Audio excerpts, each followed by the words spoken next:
एक मैं सगुन गीत गाने जा रही हूँ। वो शादी ब्याह में गाया जाता है। शादी ब्याह में उर्दी छुआता है तभी गाते हैं। आप लोग सुनिएगा। अगर आप लोग को अच्छा लगे तो लाइक सब्सक्राइब और शेयर जरूर करिएगा और कमेंट बॉक्स में जरूर लिखिएगा मेरा सगुन गाना आप लोग को कैसा लगा। अरे अरे सगुनी, अरे अरे सगुनी, सगुन वाली गले आ।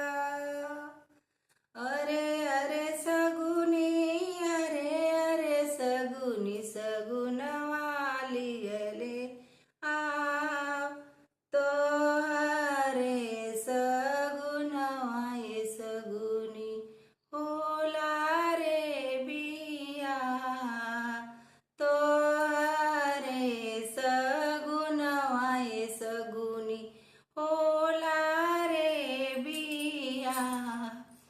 अरे अरे पंडित, अरे अरे पंडित, अरे अरे पंडित, अरे अरे पंडित पतरवाली हले आ। तो अरे पतरवाए पंडित होला रे बिया।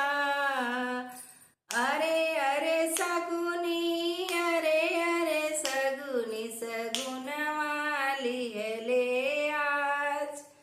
तो अरे सगुन वाए सगुनी होला रे बिया। अरे अरे कोईरी, अरे अरे कोईरी हर दियाली हले आ। तो हरे हर दियाए कोईरी होला रे बिया। तो हरे हर दियाए कोईरी होला रे बिया।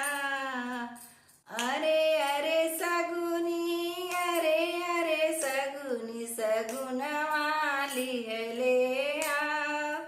तो हरे सगुन वाए सगुनी होला रे बिया। अरे अरे मलिया, अरे अरे मलिया मऊर वाली हले आ। तो हरे मऊर वाए मलिया होला रे बिया। तो हरे मऊर वाए मलिया होला रे बिया। अरे अरे दर्जी, अरे अरे दर्जी तू जमवाली हले आ। तो हरे ही जमवाए दर्जी होला रे बिया। अरे अरे सगुनी, अरे अरे सगुनी, सगुन वाली हले आ। तो हरे सगुन वाए सगुनी होला रे बिया। अरे अरे मलिया, अरे अरे मलिया मऊर वाली हले आ। तो हरे मऊर वाए मलिया होला रे बिया। तो हरे मऊर वाए मलिया होला रे बिया। अरे अरे सगुनी, अरे अरे सगुनी, सगुन वाली हले आज। तो हरे सगुन वाए सगुनी होला